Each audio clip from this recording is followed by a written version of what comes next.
আসসালামু আলাইকুম বন্ধুরা, আশা করি আপনারা সকলেই ভালো আছেন আর আপনারা শুনছেন ইসলামিক গল্পের আসর। আমাদের ভিডিওতে নতুন থাকলে লাইক, কমেন্ট, শেয়ার করতে ভুলবেন না। আসসালামু আলাইকুম। সবুরের ফলে যে কি হয় তা এই ঘটনা থেকে আমরা জানতে পারবো। একদা এক জুয়ারি ব্যক্তি নদীর পাশে বসেছিল। উক্ত জুয়ারি একটি প্রতারণামূলক খেলার আয়োজন করে এবং এই খেলার শর্ত ছিল, যে ব্যক্তি এই খেলায় হেরে যাবে তাকে এই নদীর সমস্ত পানি পান করতে হবে। আর সে যদি নদীর সমস্ত পানি পান করতে ব্যর্থ হয় তবে ওই পরাজিত ব্যক্তি তার সমস্ত সম্পদ, ঘরের স্ত্রী ওই ব্যক্তিকে দিয়ে দিবে। এই খেলায় একজন ধনী ব্যক্তি ওই জুয়ারি ব্যক্তির নিকট হেরে গেল এবং সেই জুয়ারি ব্যক্তি ধনী ব্যক্তির সমস্ত সম্পদ এবং স্ত্রীকে জুয়ারি ব্যক্তির কাছে সোপর্দ করতে বলল।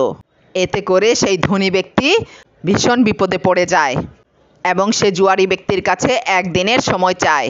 সেই ধনী ব্যক্তি হজরত লোকমান আলাইহিওয়াসাল্লামের নিকটে গিয়ে এই বিপদের সাহায্য চান। সব কথা শুনে হজরত লোকমান আলাইহিওয়াসাল্লাম বলেন, আমি আপনাকে সাহায্য করব, কিন্তু আমার একটা শর্ত আছে। আজকের পর থেকে আপনি আর জুয়া খেলতে পারবেন না।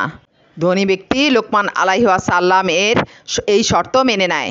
এরপর হজরত লোকমান আলাইহিওয়াসাল্লাম তাকে শিখিয়ে দেন, যখন সেই জুয়ারি ব্যক্তি তার কাছে এসে সমস্ত সম্পদ, স্ত্রী অথবা তাকে এসে বলবে সেই নদীর সমস্ত পানি পান করে নিতে, তখন সেই জুয়ারি ব্যক্তিকে কি বলবে।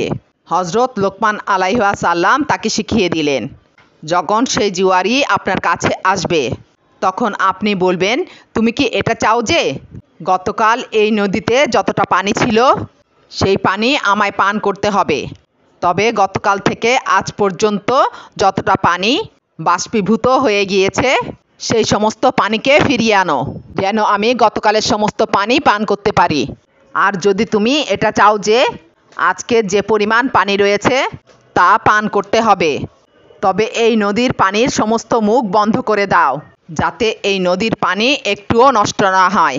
এরপর সেই ধনী ব্যক্তি হজরত লোকমান আলাইহিওয়াসাল্লামের শিখিয়ে দেওয়া সমস্ত কথা সেই জুয়ারিকে বলে।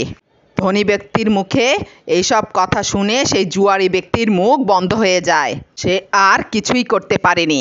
এই ঘটনার পর থেকে হজরত লোকমান আলাইহিওয়াসাল্লামকে সবাই চিনতে শুরু করে এবং তার জ্ঞানের কথা চারদিকে ছড়িয়ে পড়তে থাকে। অনেকের মতে এই ধনী ব্যক্তি ছিল হজরত লোকমান আলাইহিওয়াসাল্লামের মালিক। এক ধনী ব্যক্তি এক সময় হজরত লোকমান আলাইহিওয়াসাল্লামকে 30টি সোনার মোহর দিয়ে কিনেছিলেন এবং জুয়ারির হাত থেকে বেঁচে আসার পরে উক্ত ধনী ব্যক্তি হজরত লোকমান আলাইহিওয়াসাল্লামকে আজাদ করে দেন। একদিন এক ব্যক্তি এসে হজরত লোকমান আলাইহিওয়াসাল্লামকে একটি ভেড়া দান করলো এবং বলল, এই ভেড়াটি জবাই করে এর থেকে সবচেয়ে সুন্দর 2 টুকরা মাংস আমার জন্য রান্না করে নিয়ে এসো। হজরত লোকমান আলাইহিওয়াসাল্লাম তার জন্য সেই ভেড়ার কলিজা এবং জিহ্বা রান্না করে নিয়ে আসলো। পরের দিন ওই একই ব্যক্তি এসে হজরত লোকমান আলাইহিওয়াসাল্লামকে আর একটি ভেড়া দিল এবং বলল, আজকেও এই ভেড়াটি জবাই করে এর থেকে ভালো 2 টুকরা মাংস আমার জন্য রান্না করে নিয়ে এসো। হজরত লোকমান আলাইহিওয়াসাল্লাম সেদিনও তার জন্য কলিজা এবং জিহ্বা রান্না করে নিয়ে আসলেন। এবার সেই ব্যক্তি হজরত লোকমান আলাইহিওয়াসাল্লামকে প্রশ্ন করলেন, আমি পরপর 2 দিন আপনার কাছে ভেড়া নিয়ে এসেছি, আপনি আমাকে 2 দিনই ভেড়ার কলিজা এবং জিহ্বা রান্না করে দিলেন, এর কারণ আমি জানতে চাই। ওই ব্যক্তির জবাবে হজরত লোকমান আলাইহিওয়াসাল্লাম বললেন, যদি কলিজা এবং জিহ্বা এই 2টি জিনিস কেউ পরিষ্কার রাখতে পারে তবে এর থেকে ভালো কোনো অংশ শরীরে থাকতে পারে না। আবার কেউ যদি এই 2টি জিনিসই নাপাক করে রাখে তবে এই জিহ্বা আর কলিজা হবে শরীরের সবচেয়ে নাপাক অংশ। হজরত লোকমান আলাইহিওয়াসাল্লামের মালিকের অনেক বাগান ছিল এবং তার অনেক চাকর ছিল এবং সেই চাকরদের সবাই ছিল ফর্সা বর্ণের, কিন্তু হজরত লোকমান আলাইহিওয়াসাল্লাম ছিলেন কালো বর্ণের এবং তার মালিক সেই বাগানের ফল তোলার কাজে সকল চাকরদেরকে নিয়োগ করতেন। একমাত্র লোকমান আলাইহিওয়াসাল্লামকে দিতেন সবচেয়ে কঠিন কাজগুলো, যেমন বাগান পরিষ্কার করা, মাটি কাটা, আগাছা পরিষ্কার করা। হজরত লোকমান আলাইহিওয়াসাল্লাম যখন এই সমস্ত কাজ করতেন তখন বাকি চাকরেরা তাকে দেখে হাসি ঠাট্টা করত। হজরত লোকমান আলাইহিওয়াসাল্লাম তাদের মাঝে সবথেকে নিচু শ্রেণীর চাকর ছিলেন। একদিন হজরত লোকমান আলাইহিওয়াসাল্লামের মালিক তার বাগানের সকল চাকরকে বাগান থেকে ফল সংগ্রহের জন্য বললেন।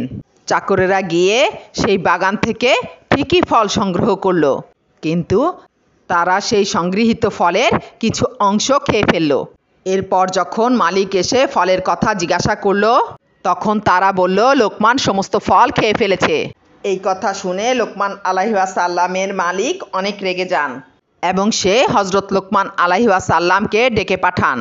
হজরত লোকমান আলাইহিওয়াসাল্লাম এসে বুঝতে পারলেন বাকি চাকরদের বলা মিথ্যা কথা তার মালিক বিশ্বাস করেছেন এবং ভুল বুঝেছেন।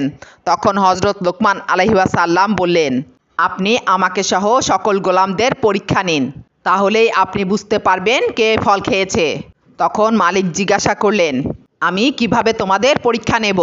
তখন হজরত লোকমান আলাইহিওয়াসাল্লাম বললেন, আপনি সকল গোলামকে গরম পানি খেতে বাধ্য করুন। এরপর আপনি ঘোড়ায় উঠে দৌড়াতে থাকুন এবং সকল গোলামকে বলুন আপনার ঘোড়ার পেছনে পেছনে দৌড়াতে, তাহলেই আপনি বুঝতে পারবেন কে ফল খেয়েছে আর কে খায়নি। হজরত লোকমান আলাইহিওয়াসাল্লামের কথা মতো তার মালিক সকল চাকরকে গরম পানি খেতে বাধ্য করেন এবং বলেন তার ঘোড়ার পেছন পেছন দৌড়াতে। এরপর কিছু দূর যেতেই একমাত্র লোকমান আলাইহিওয়াসাল্লাম ব্যতীত সবাই হাঁপিয়ে যায় এবং বমি করে সমস্ত ফল বের করে দেয়। এই দৃশ্য দেখে মালিক বুঝে যান কে ফল খেয়েছে আর কে খায়নি এবং তিনি বুঝতে পারেন সবাই মিলে লোকমান আলাইহিওয়াসাল্লামকে দোষী সাব্যস্ত করেছে। এভাবেই হজরত লোকমান আলাইহিওয়াসাল্লাম তার জ্ঞানের দ্বারা নিজেকে নির্দোষ প্রমাণ করেন এবং বাকিদের অনেক বড় লজ্জার সম্মুখীন করেন। তো বন্ধুরা, ঘটনাগুলি কেমন লাগলো তা কমেন্ট করে অবশ্যই জানাবেন। ভালো থাকবেন, সুস্থ থাকবেন, আর হ্যাঁ, চ্যানেলটি সাবস্ক্রাইব করতে ভুলবেন না। আসসালামু আলাইকুম।